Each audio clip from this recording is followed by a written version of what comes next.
there is no questions, just come to the front, please. Thank you.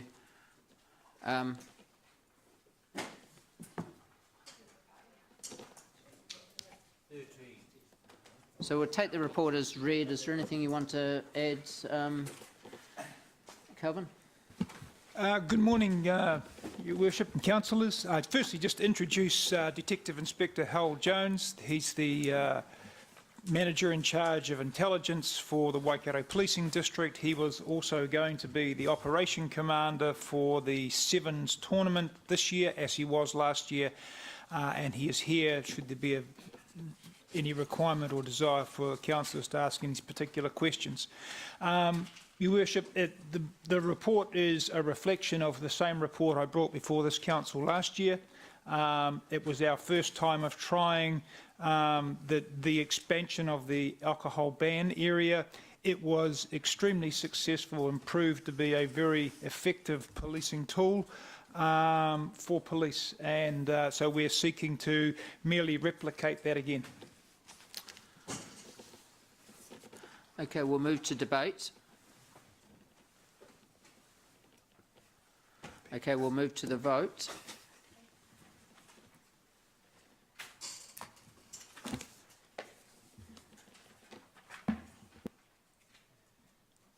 The motion is carried unanimously.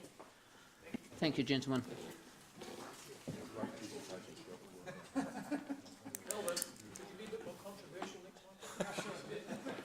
Okay, item 11, page 64. Can you update it? Sorry, Andy.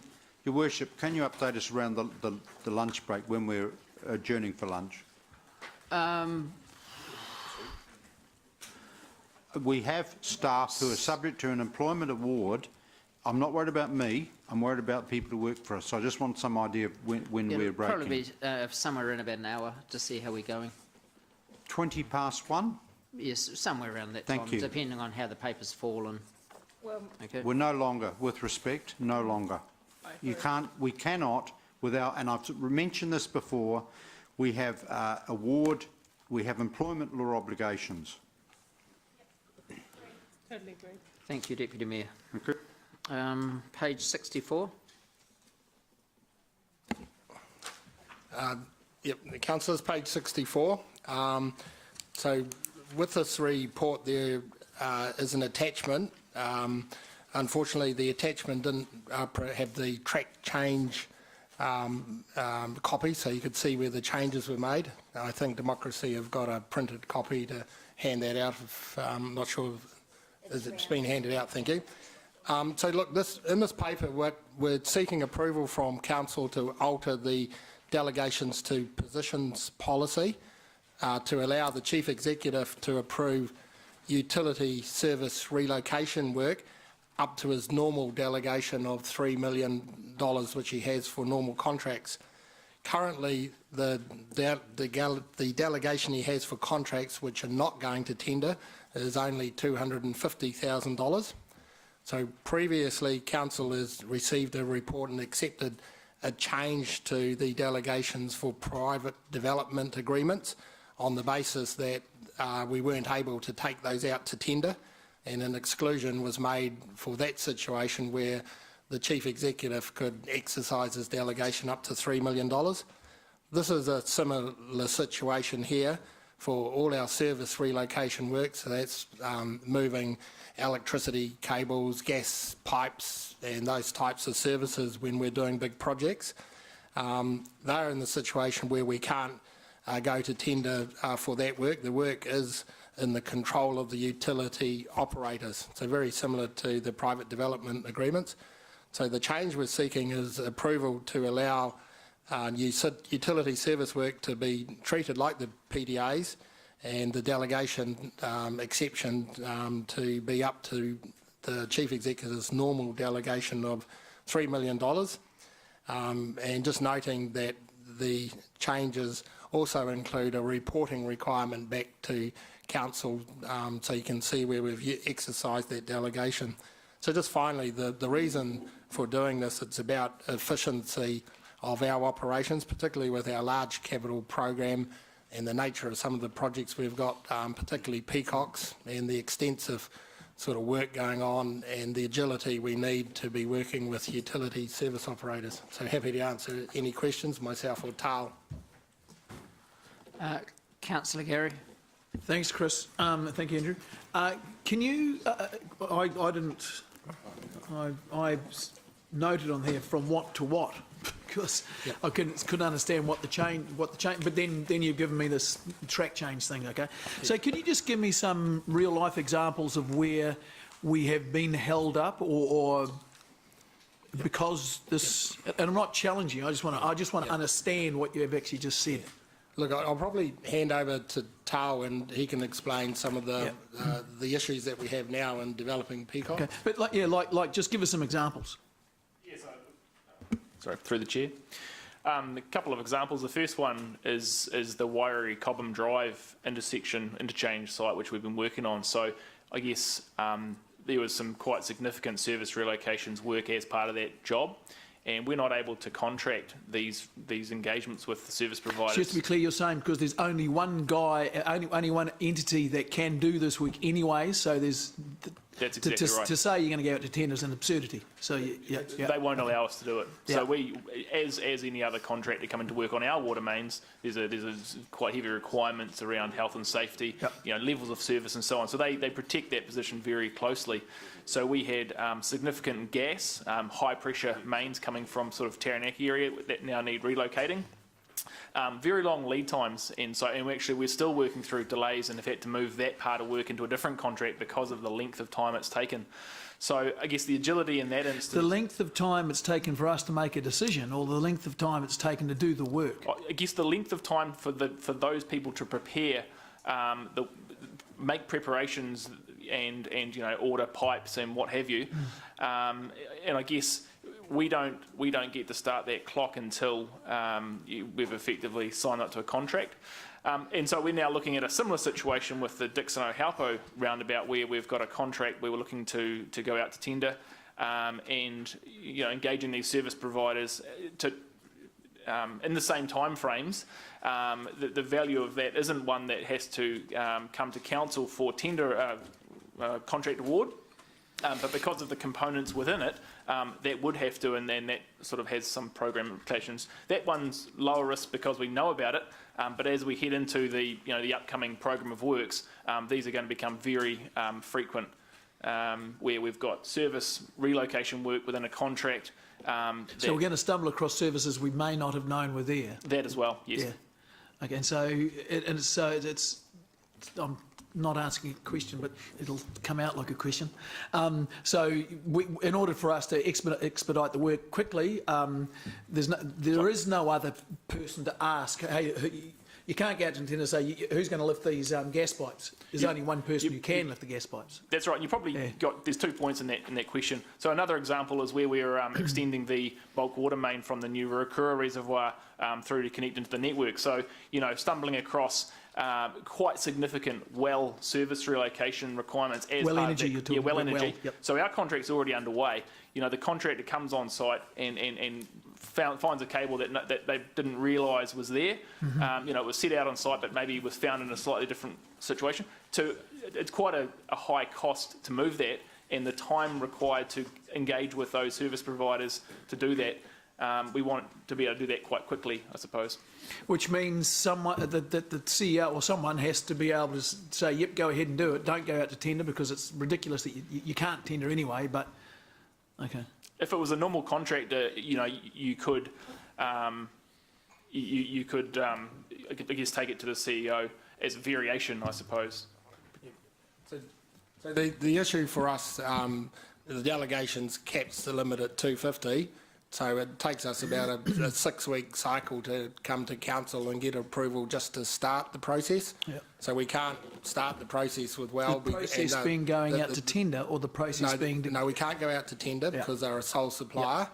Yep. But, if in Tal's example, we've got a contract in progress.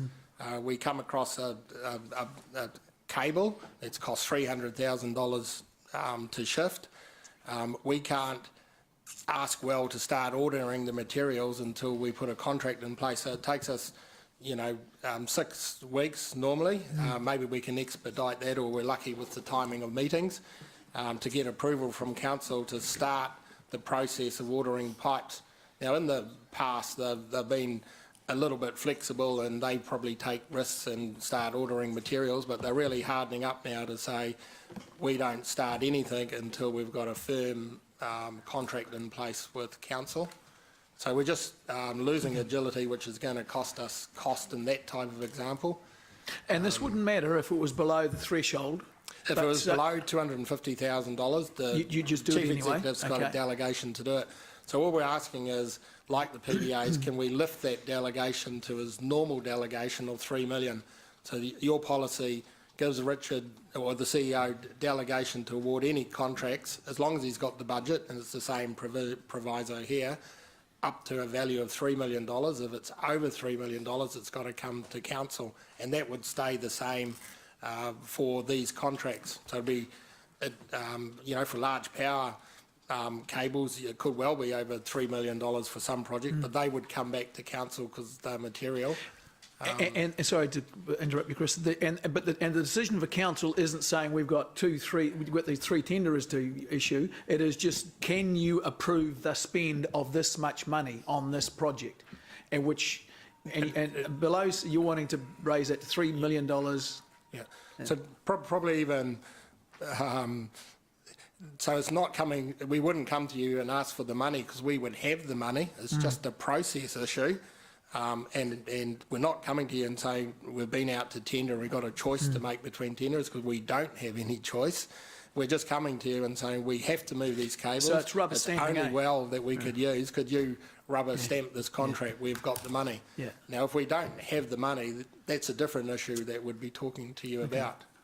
But in all of the circumstances I can think of, we have the money. It's built into our project. So you're and asking our us to contingencies. raise the level of rubber stamping, for want of a better word, from the current level to $3 million. Yeah, from $250,000 to $3 million. Okay. Just for these service locations where they have a monopoly type situation on who does the work. And it's work that's already represented in our budgets, so it's not something changing. Correct. If it's not in our budgets, that would we'd have to come back to council for a budget increase or a new project or whatever. So this is for work, like all of the delegation policy. It's predicated on the fact that you've got the budget to do the work. All it is the process delegation. So it is about the clarity of our procurement processes rather than a new big overspend of budgets. Correct. It's a process issue rather than a funding issue. Okay. Yeah. Thank you. Councillor Robb.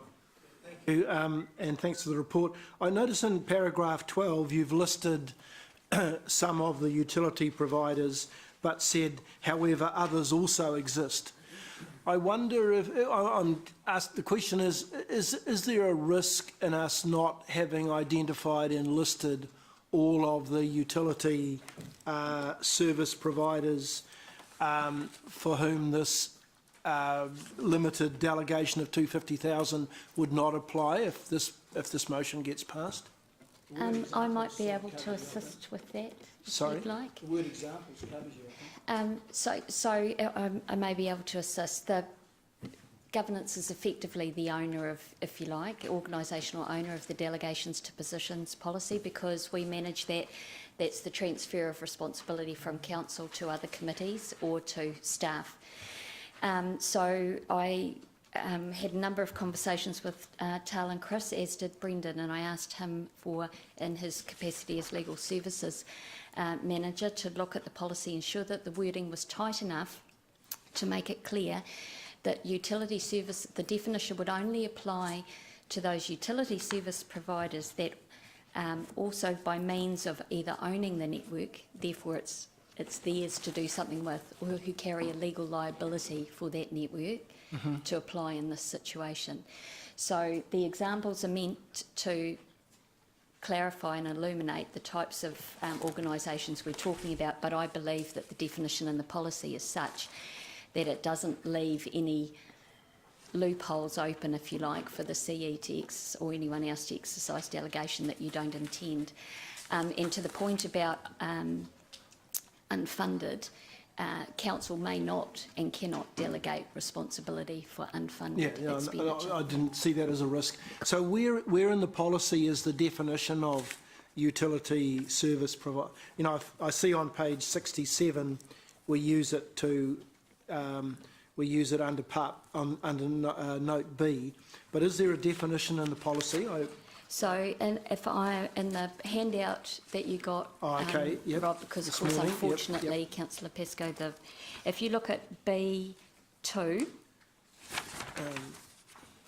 and notes B2 on that first page, the page I have is not numbered, sorry, it says quite clearly, where a provider is the only possible supplier by virtue of being the owner of... Thank you. I'm happy with that. Thank you. Councillor Gary. Just a point of clarity on paragraph 11, there's a kind of a definition of monopoly situation, and I think it's a typo. Where there is a monopoly situation and only, that should be one supplier, not on, I suppose? Yeah. So is that I don't know if that's come straight out of our policy book or it's just a typo. So maybe the policy book needs to be fixed there. I apologise, I picked that up, I meant to check. I didn't, but I think it's probably just a translation from our policy to this paper, but we will check our procurement man. It does say, does it say one? Does it? Oh, only. Councillor Paula. Thank you, Mayor Andrew. I think you answered one of my questions in the stream of responses. If we don't do this, the potential is to drive up the cost of all very, very expensive projects by delay through. Is a potential for that depending on the situation. Sometimes it could just delay the works and there might not be cost, but in a lot of cases there will be cost, and it's more disruptive to our program, and it just puts everything out of whack a little bit. So there are efficiency costs for us, absolutely. So I'll just note that I'll move the recommendation. But what I wanted to ask is, to me, it's about oversight of this. So we change the delegation so that there is more nimbleness and flexibility. Where does it get reported back to, and how often? Or sorry, I actually just read the handout. I missed something. Is there, just from a governance point of view, we should be across. If you have to do that as soon as possible, we should be across it. That's all. Yep. So if you look at the handout with the track changes, item 12. So we dealt with the same issue when we came to you for the private developer agreement. So we've included that in there. Okay. So the oversight is that we report every time that we've done that to the growth and infrastructure. And then if there was something anomalous or risky about that, it would go through risk and audit also, I would imagine, as I would assume so if there was something appropriate for that. Just making sure there's a catch net for it, that's all right. I mean, you give some liberty to make wise decisions, but then you've still got to have that oversight. That's the point I'm making. Thank you. Deputy Mayor Martin. The critical thing is on item 6 under executive summary. It's about, in the past this has not been an issue because usually time available, but now given the increased volume and frequency of utility service work, etc., an agile approach is sought to reduce time and cost risks. So in the past this would have obviously come to the relevant committee for official sign-off, is that? Yeah, we always comply with delegations, so at the moment it would come to council, and we've had quite a few over the last 5 years come to council, but not as many as we expect. So this is in the context of our capital program. Last year was $100 million, this year it's $250 million, but it's the type of project, and particularly the Peacock project, which is large infrastructure, bridges, a lot of disruption. So you're saying gets reported quarterly. We also have a chief executive regular newsletter, which is a confidential document. Is quarterly too far apart? I'm just talking about, this is the checks and balances, and I'm going to be really, I would assume that this decision, if we make a decision today, is run past our External Audit and Risk Committee, because I'm just looking at due process here. Could I suggest that this is not really risky work that we're talking about? This is routine work. If there was any element on it that we thought had risk, like all of the delegations, the Chief Executive's got the opportunity to bring it to Council for a report. So in my opinion, quarterly is fine. It certainly doesn't meet the threshold for me to be in an executive update or a no surprises report or any more frequently than a quarterly report. It is just general routine work for us, and it's just about efficiency of operation. And right, because anything any of you do, the Chief Executive in effect does it, right? He, in this case, he is absolutely accountable and totally, because if you guys don't, you know. Yep. So absolutely. So your policy delegates authority to the Chief Executive. The Chief Executive has his own ability to down delegate to responsible positions. So we haven't considered that yet at the moment. The first step is just to get the delegation to Richard. We would probably just keep that delegation at that level, so there's another check and balance. So we make a decision within our authorities, which is something less, than it goes to Richard for a check. Yeah, and Tao's just telling me these things. We have a procurement department that sort of checks our processes and delegations as well. It would be my expectation, and I'm not on the audit and risk, but our external appointees to that committee would be made familiar with this resolution, and obviously they may say, yep, no problem, but if there's any hint of concern or query, I would want that information to come back to me, okay? All I'm trying to do here is ensure that our procedures, procurement procedures, are absolutely on the line. Yep. Thank you. Okay, so it's moved by Councillor Paula, seconded by Councillor James. We'll go to the board to vote.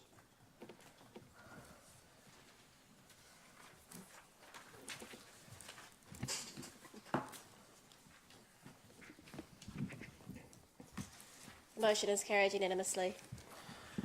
Item 12, page 71. Ken, welcome, and your team.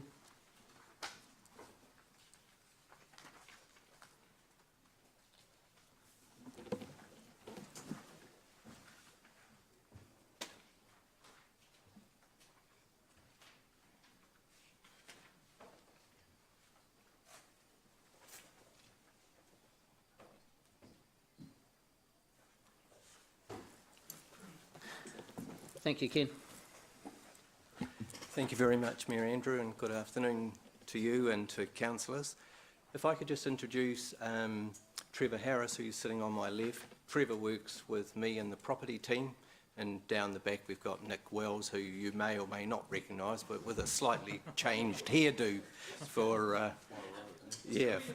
Midlife crisis. Yes, well, it's his cousin. I had no idea. Manuel, isn't it? Yeah. Anyway, all that aside, we're here to talk about the road stopping and potential land sale report at Temple View. Now, if I could perhaps take that report as read and answer any questions there might be, it's relatively straightforward from our point of view in terms of day-to-day business. Moved by Councillor Robb, seconded by Councillor Angela. Deputy Mayor for questions. You've had no objections from anyone for this, on this course of action? So our intention is that we've been approached by the one neighbour, and we will be talking with the adjacent neighbour. Our approach was to seek council approval first before going and chatting with that other neighbour, but we are told that the neighbour is supportive of the action. Yeah, so unless there was intense community neighbourhood opposition, because we assume a due process of some information. Having said that, obviously I can't see how it makes much of a difference in terms of that. I got that right, I think? That's right, yeah. I mean, I think everyone feels that there is very little extra distance to walk around. Are we required just to notify the surrounding properties? What would be the... We intend to approach the sale under the Public Works Act, which requires us to talk to the two adjoining neighbours. Yeah. Now, should there be, we hear of or understand that there is any objection to that, we will then work through the Local Government Act, which requires a wider consultation. Yeah, I'm not sure where, you know, the residents committee out there, but I'd strongly advise some, some third-party consultation. Just is there a perceived issue, even if it was just a letterbox drop in a very, very limited area, sort of expressing our intent. So I don't want this sort of, I think this is straightforward, but I don't want a kind of a fait accompli sort of concept. I don't see there's a problem. Could I suggest that you do that? Yes, no, thank you. We can see in a fairly limited area. Yeah. Okay, thank No, you. understood. Councillor Mark.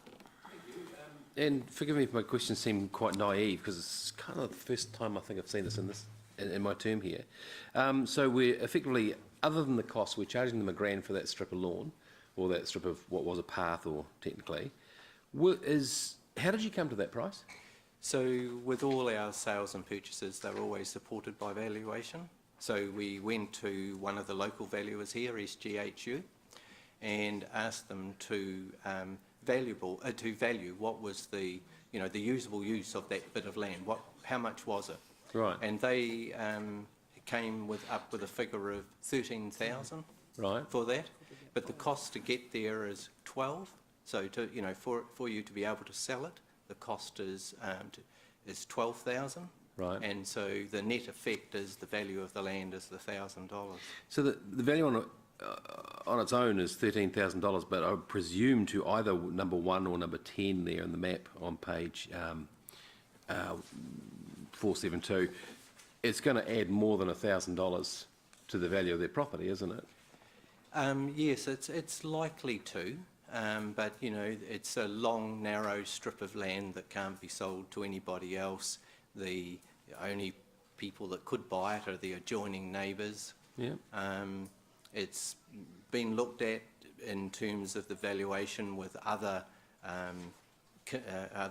sales that are within the general area. So he gives one up at Narrawa here and then another one in Temple View, analyses that sale value and has come up with figures to get to the 13,000. Yeah. But if hypothetically speaking it got to a bidding war between number 1 and number 10, because one's thought of it and the other one hasn't, could it get more valuable to council? Or?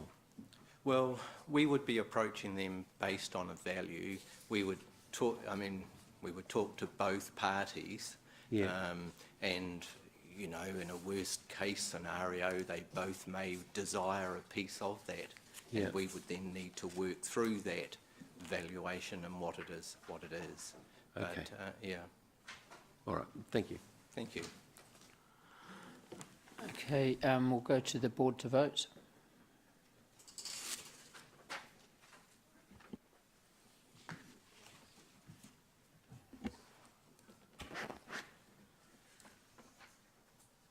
The motion is carried unanimously.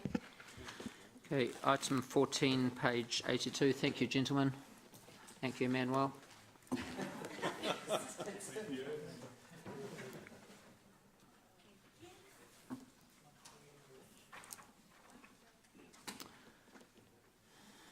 Thank you, Jen. So this morning we are talking about a plan change for a 14-hectare piece of land in Temple View. So this conversation has been on the table at council for some time, and those of you who've been around for a couple of terms will remember this one. So this piece of land came into the city in 2014. It is a requirement under the Resource Management Act that when a piece of land comes into a city, we have 2 years to do a plan change to bring it into our district plan. This plan change work started and it was put on hold during the time of the district plan change itself. But now that that is operative, there is no reason to not go forth and continue this process. So the most of the work here is done. Today, what we're asking you for is approval to take this now and give it to our iwi partners for their review, and then once they are happy, assuming that they are, come back to council and ask for approval to notify the plan change. So all of the documentation is done. The Section 32 report is done, and it's had legal review. Consultation has been done quite extensively with our partners. So that's pretty much it, really. It's the 14-hectare piece of land is desired to be developed by the church into residential housing. The houses won't take up the full 14 hectares because they need some of it to manage stormwater. But this is a residential development opportunity. I think that's probably. Is there anything else you want to say, Alice, at this point, or Just the amendment. oh, the amendment? The amendment to the motion is just to take into account Tainui's required time to review the documentation. The amendment, the motion says that we would bring it back in December. Unfortunately, that won't work for our partners, so they have requested that we change that to the first council meeting in the new year, which I think is 7th of December. February. February, that's what I meant. Okay, so that's the motion, not an amendment. Thank you. Thank you. But I understand you're using the word amendment. Councillor Gary. Thank you.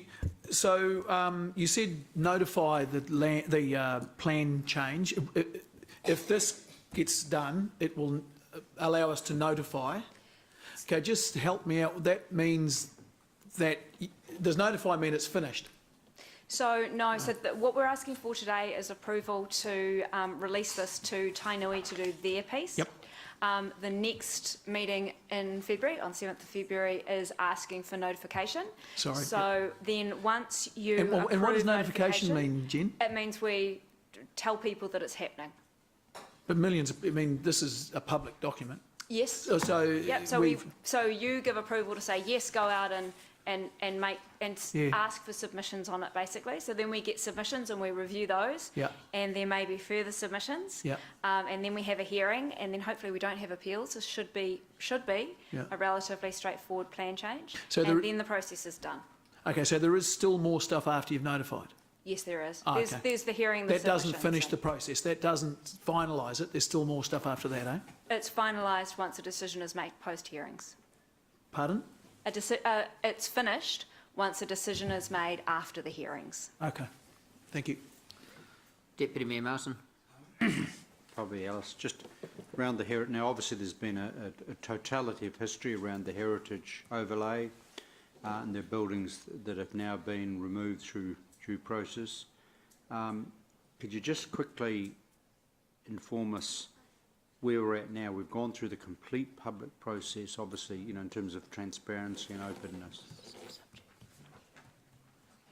Hang on, is this on subject? Well, it's absolutely on subject, with respect. How?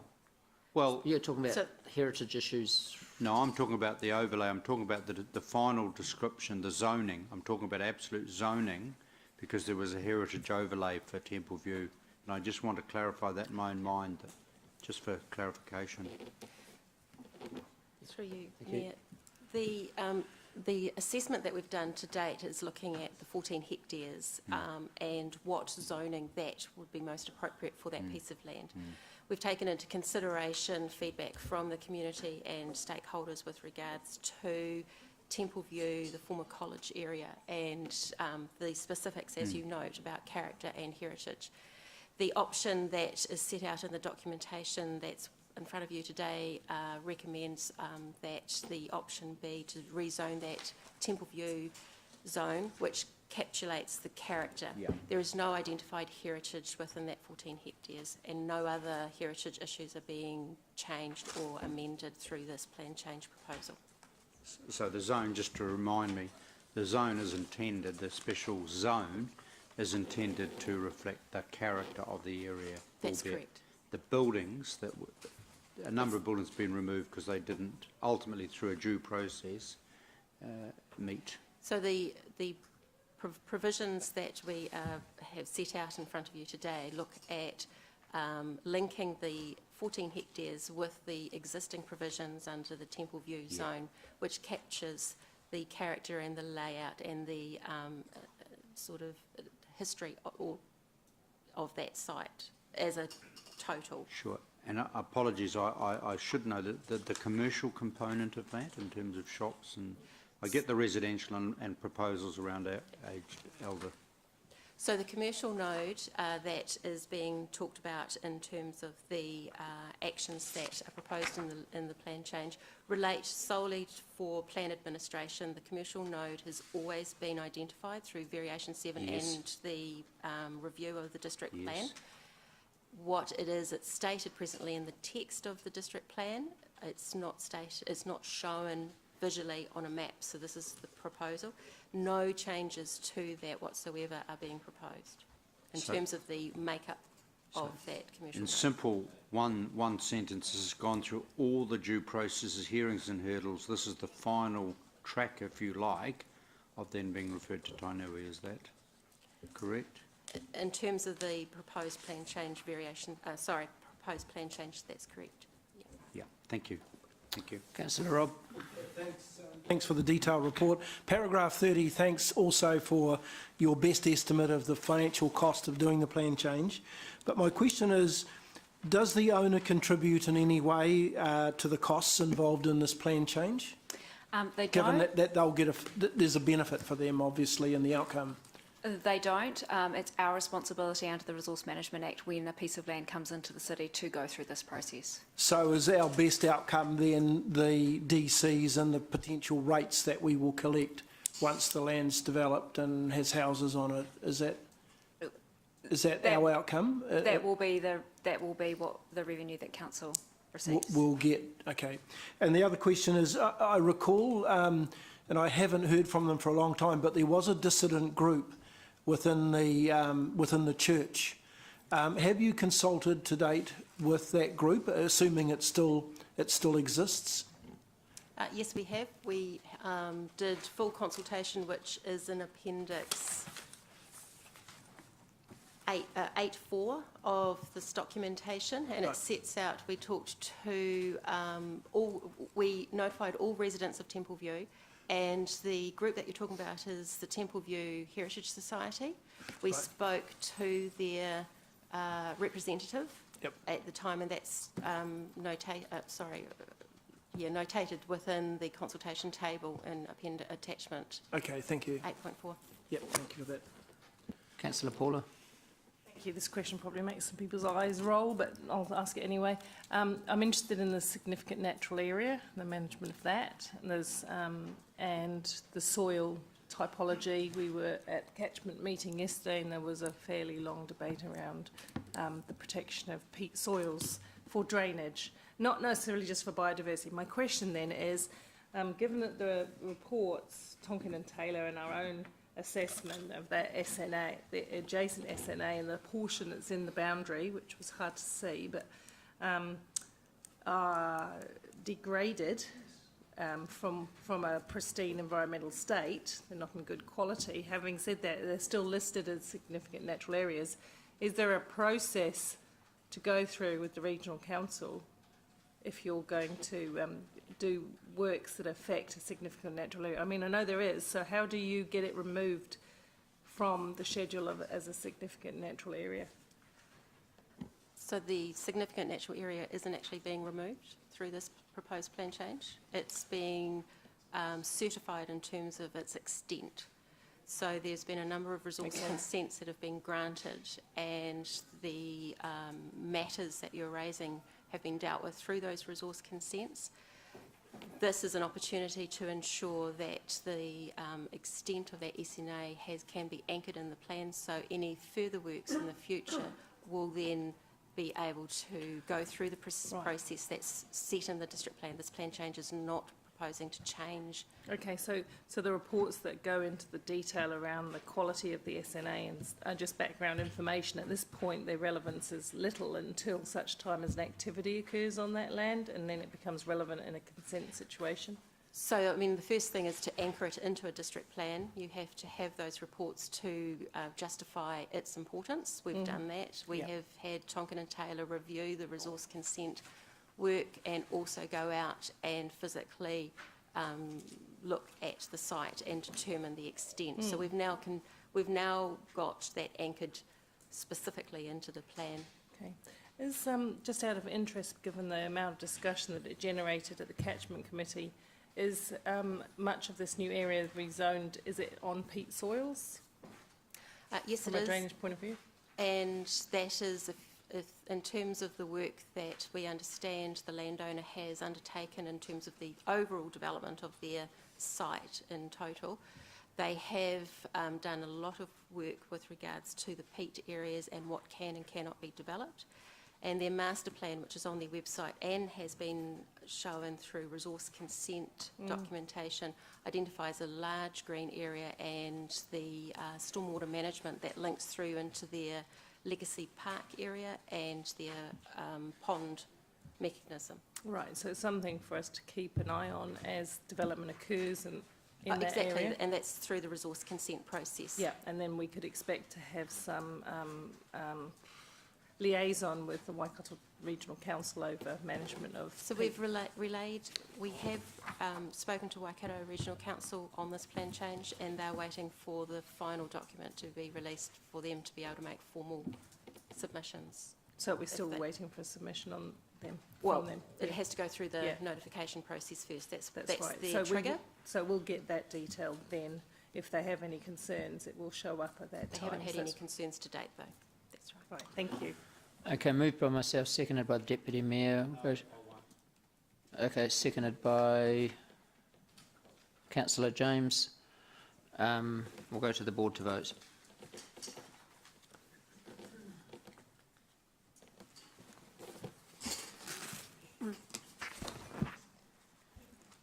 The motion is carried unanimously.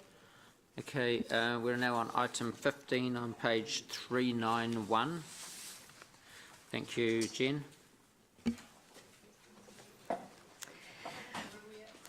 So page 391.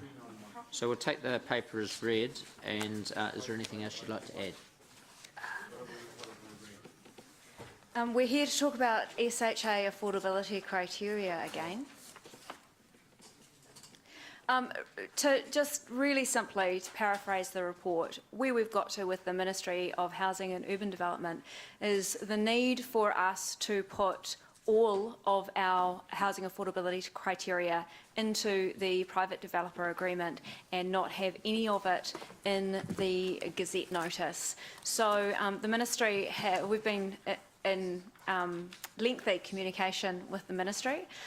They are aware that this has been very challenging for us and for other councils, and as they go through a process of reviewing the SHA legislation, fixing up the ability to include affordability criteria in the Gazette is something that they are focused on. But right now, because of the nature of the HASHA Act, they have said that fundamentally what we want to do, we cannot have an Gazette notice, ergo we need to lock it into a private developer agreement. Mark Renner and Lachlan have both been across this and are both very comfortable with us locking it into the agreement and not having it in the Gazette notice. So just before we go any further, can I just get the Democracy Manager to explain the staff recommendation? Just not explain what it says, but explain how it's laid out. Thank you, Mayor Andrew, and thanks to staff for considering Governance's recommendation around the development of this. Essentially what's happened, this will be the third meeting of Council at which this matter is being discussed, and it was foremost in my mind that 18 months, 12 months, 2 years from now, when we want to remember what happened, that the current viewpoint or decision has sufficient background in the resolution that everyone understands what has happened. So effectively, the council resolution that was made on the 25th of September is now being revoked. It's being replaced by B of this resolution. So what we're doing is making it really clear that what we agreed to do before is no longer appropriate. And then we're also saying that at a second meeting of Council on the 11th of October, we had changed the definition of the affordable criteria. That still stands. So what we are now asking in B is that criteria definition from the 11th of October is included in the PDA as Jen's just described. So it looks like a torturous resolution, I know, but effectively what it does is remind us the decision we made that we're effectively unpicking now, the decision on the 11th of October, which we are keeping, but we're moving into this current decision, which is we'll put that criteria definition in a different place. So, to put it really simply, what we're actually voting on is on page 392, and it's the last paragraph B, is the new part of explaining what we're doing. Okay, Councillor Mark. Thank you.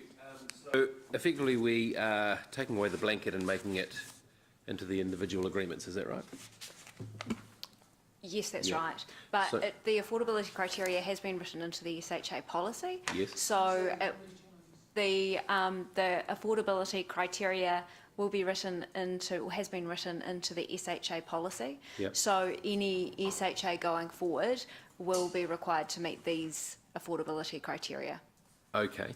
So what assurance, as someone who's quite keen on the affordability criteria being, paramount in there, what assurance have I got that this won't just disappear between, from agreement to agreement to agreement? Well, the assurance that it's in the policy and Right. that we recognise it's a fundamental part of what you want to have in that, and the PDAs come back to council. So they come back to us They do. anyway? Okay. Yes. Because I'm just conscious of the fact that, we've had 2 or 3 developers say, oh no, we can't possibly do it, as they would. So do we have to go back and debate each single one? So for the ones that we've spoken about to date, we do have to add in some extra clauses into their agreements Yep. so that we can make sure that we've locked this in as strong a way as we would have if it was in the Gazette notice. Yeah. But going forward, it will just be a standard It'll be part standard. of both the Stage 1 and Stage 2 private developer Right, agreements. so if they can't adhere to it, it doesn't get done. Thank you, that's good. Councillor Ryan. Thanks, Chair. Just to remind me, Jen, how many SHAs have we got waiting to be gazetted in the pipeline? We've got 3. 3, okay. And Porters are still withholding, potentially? We're still in a discussion process with them. We haven't gone, that hasn't been sent to Wellington yet. So just remind me, we've got Tower Lakes, is it Rotakari North, Right, and the one on Quentin Drive. yeah, okay, thank you.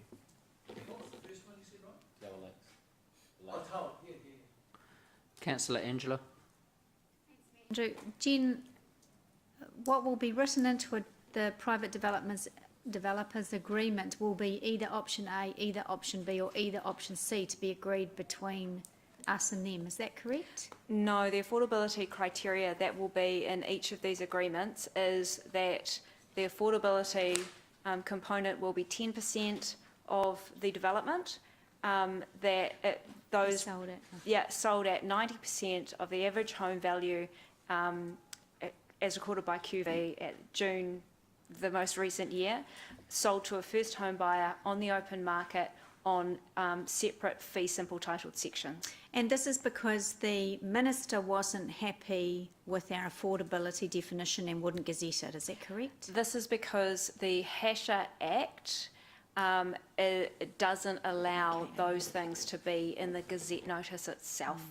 So the HCC, the challenge that we've come up against is that the Act was really set up to fast track the delivery of the build of homes, and that with the changing government, their focus has become more on affordability, but the Act has not made it a straightforward thing for us to effect. But it was left up because this has gone backwards and forwards so many times, and the minister came back to us and said, come up with your definition of affordability, of which this council had robust debate and discussion on.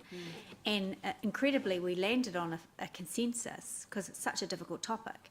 But then we went back to the minister with that, and they said, not going to work. So this is the result. Is this going to be the final? Does this need to go to the minister's office for approval? It does, yes. Okay, so it may come back to us yet again if the minister's not yet again happy with what we're coming up with. Well, I would hope not. I mean, the people that we've been dealing with at the ministry have been basically the go-between between us and the Parliamentary Council Office legal advisors. So those are the people that will decide what gets through to Cabinet and what doesn't.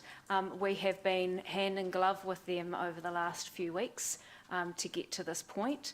So I would hope not to be sitting here talking about criteria again. If it comes back again, though, if it doesn't meet the test of the Minister's office, what does this continued delaying do to those SHAs that we've got waiting?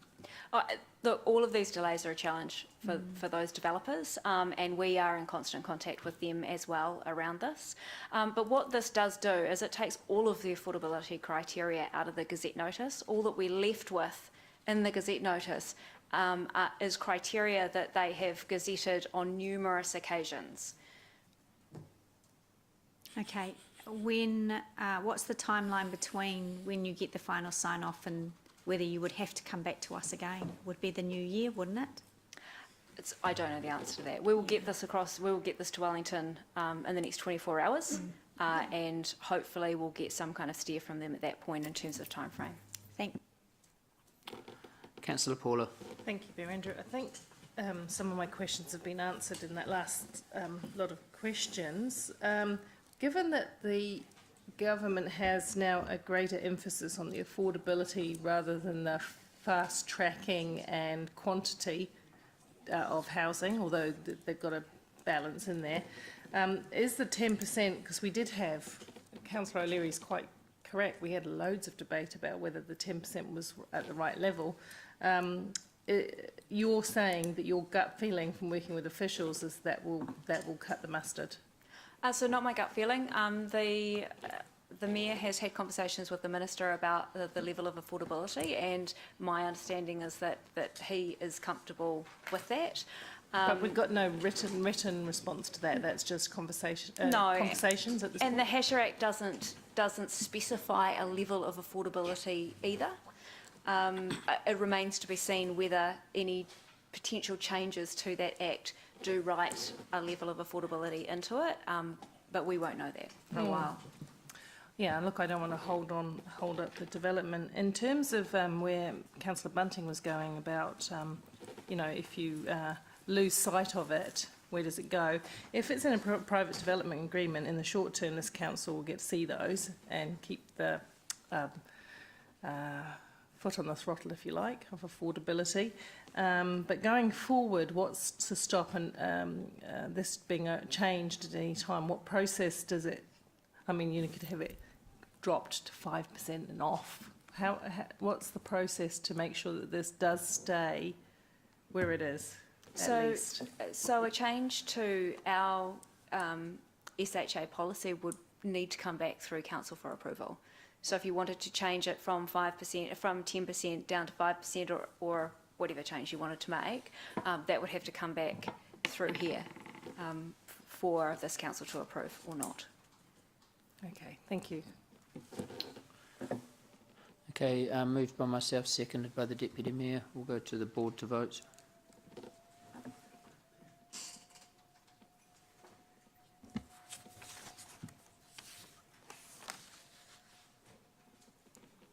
The motion is carried unanimously. Lovely, thank you, Paul. Thank you, Jen. I take it, Mark, you were here for this one, Elizabeth? You were here for this paper? Yes. Yep, thank you. Okay, page 395, item 16. I'll hand over to Democracy Manager Ian Jordan. We'll get this paper done and then we'll stop. Paula. Thank you. This paper is a report, of course, is about bringing a proposed schedule of meetings for next year, and it has been formulated with quite a bit of effort by my team. They've done a great job trying to space meetings based on what we have understood from the Mayor's office, CE's office and elected members over time work. So you'll note that as per this year and the suggestion that having the July break be continued, that's been factored in to this. I'm happy to take any questions and may need Becca to help answer any questions that you might have, but we're open to feedback as well as approval if you think that there is something remiss in terms of what's put in front of you. Thank you. Councillor Gary.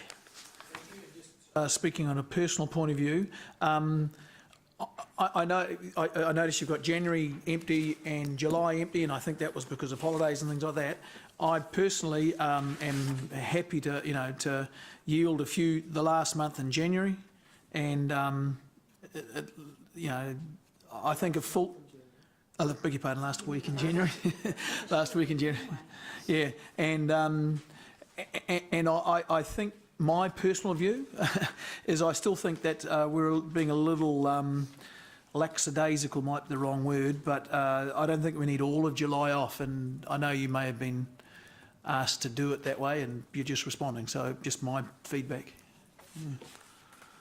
Councillor Paula. Thank you. My feedback would be, I was going to ask a question about that, and my feedback would be in a similar area.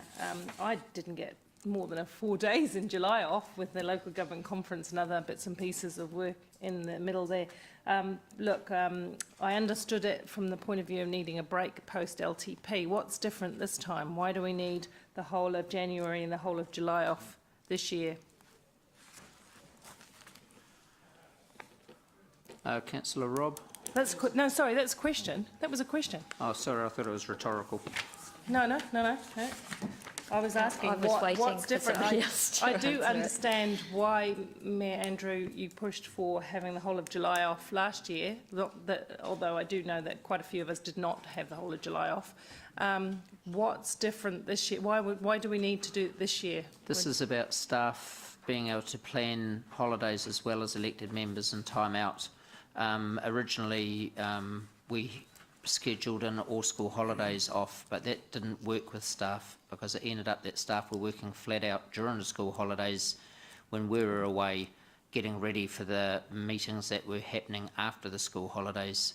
So we set this up this year with July off instead of the school holidays off, and staff seemed a lot, from the feedback through democracy, was that staff were a lot more comfortable with blocking July out for elected members and staff to be able to book their midwinter holiday at different times. So some might go at the beginning, some might go at the end from the same department, people working side by side in the same job.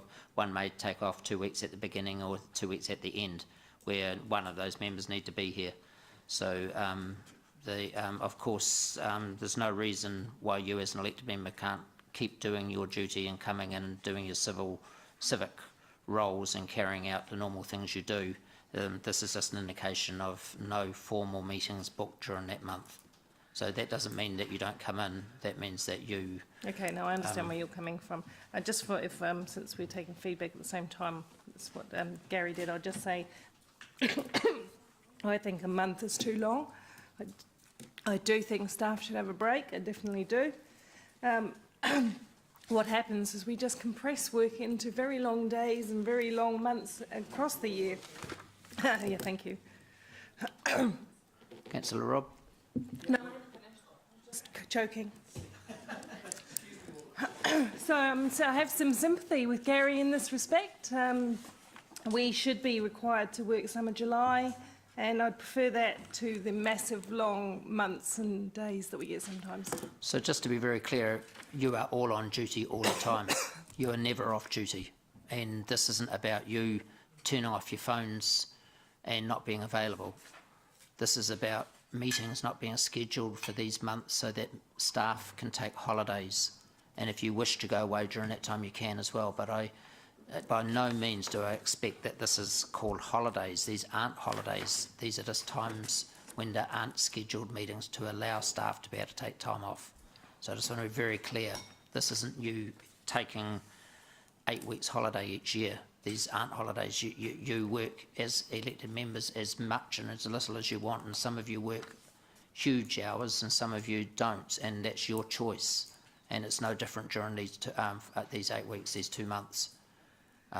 You can be here every day in your office working, being out there doing your civic duties, and I expect that a lot of you will. my experience is that when elected members are working, staff are working, and in that July last year, staff were doing things for me because I was still working. So I'm just saying it's a little bit arbitrary, it's a tiny bit long. Councillor Robb. Right this time, yeah.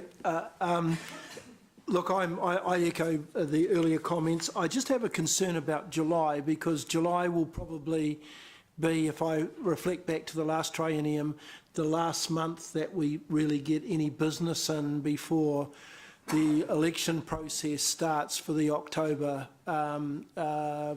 elections next year. And I'm sympathetic to the idea of Gary's potential for some holidays in January, but also maybe that last week in July might allow us to get some business concluded that staff might think is appropriate, that this council has got the time to do before we head into the latter parts of August and September, which have that election workload. But it's only a suggestion. I understand where you're coming from, Mayor Andrew, so I'm not looking to want to change that, but I just perceive that we might have some work that needs to be concluded before the end of the triennium. Councillor Mark. Thank you.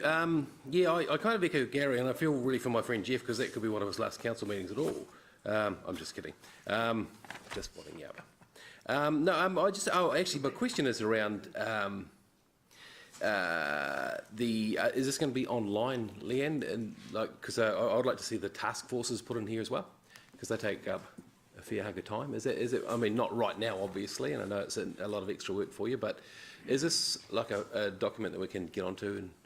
And so, do you want to comment, Becca? I was just saying, we probably won't be able to actually fit them on here, but they will be in your calendars as per yeah, okay. And there is no difficulty as we necessarily have noting those things on the public website. Yeah, of course. Bearing in mind that to date we haven't really positioned those as publicly notifiable meetings, and there is a distinction between those meetings that we are required under legislation to publicly notify and those at which you may not mind being open to members of the public. But certainly a conversation we could have further and think about how you might wish to promote or make those known. Yeah, good as well. No, that's all cool for me. Thank you. Deputy Mayor Martin. Yes, I'm broadly happy with this approach. If we use Parliament and other boards and other organisations, Parliament does have a recess. It doesn't mean to say all the MPs go off to sleep or go on holiday. It does mean that all of the employees of parliamentary service can plan some break, just as MPs keep doing their job. There's a lot of talk about family-friendly approach, and under this term of council, I remember Karina Green had huge issues, young mum, kids, but a lot of our staff... Can we hold it for debate? Sorry? Can we hold it for debate? Well, this is with respect. I thought others have debated. I'm happy to give you feedback, that's all. Just give me your feedback. Your call, but I don't want to. I hope we don't go into. This is just I'm trying to avoid debate because I'm very respectful of different views. My personal take is that I think this particular program. Thank you to the governance team. I think this is getting the good compromise by making us a family-friendly employer, particularly for young mums and young dads. With younger kids who work for us.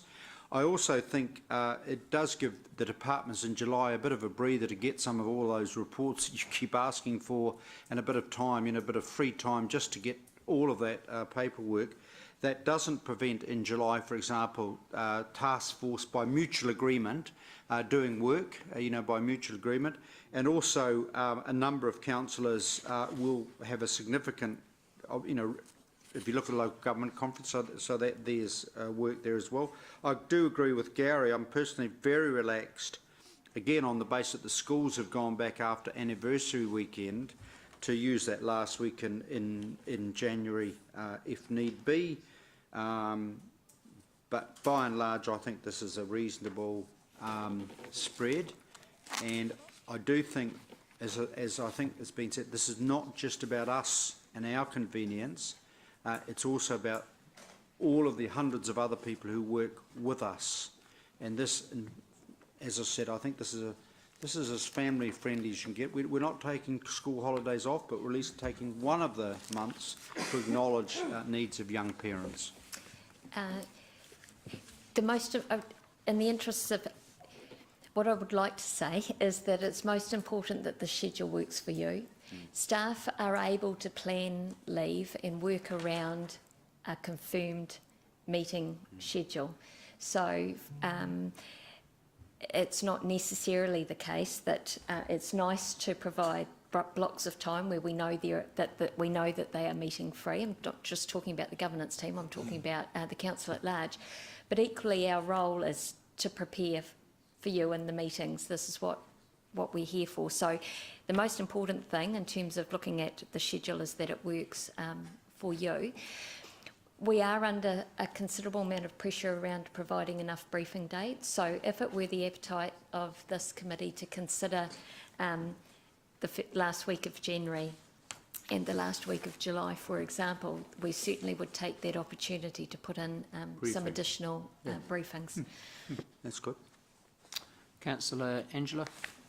A little bit of feedback. I think a lot of the things that come to briefings could be distributed in briefing papers for us to read, as they do in central government.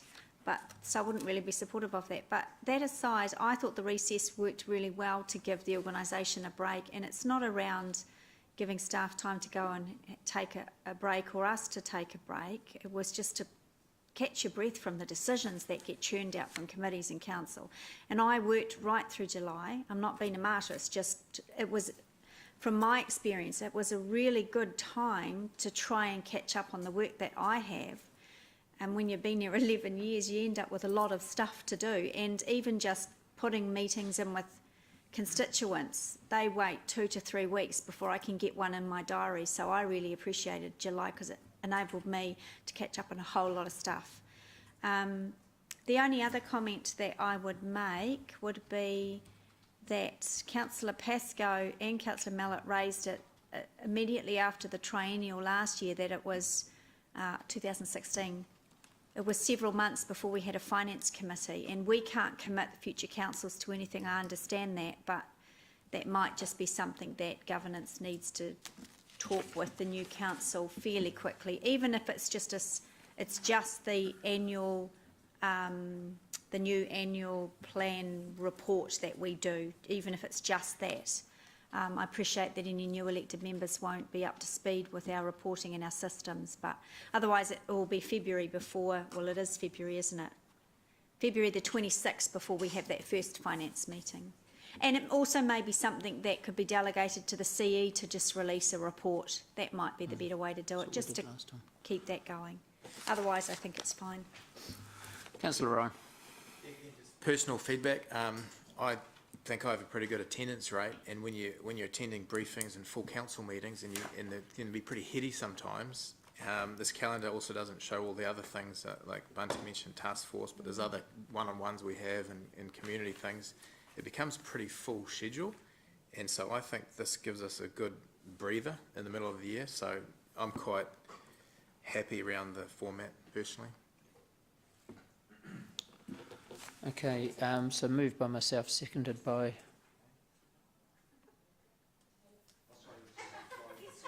I thought you'd just fallen over the edge, Councillor. He's thinking about the election next year. Yeah, yes we are, yes we are. So moved by myself, seconded by the Deputy Mayor. All those for, any against, carried unanimously.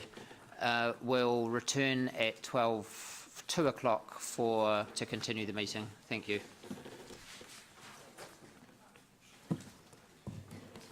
Generosity, you can start a lunch break. Well done. I gave an extra 2 minutes, mate. I gave an extra 2 minutes. Yeah, 2 minutes.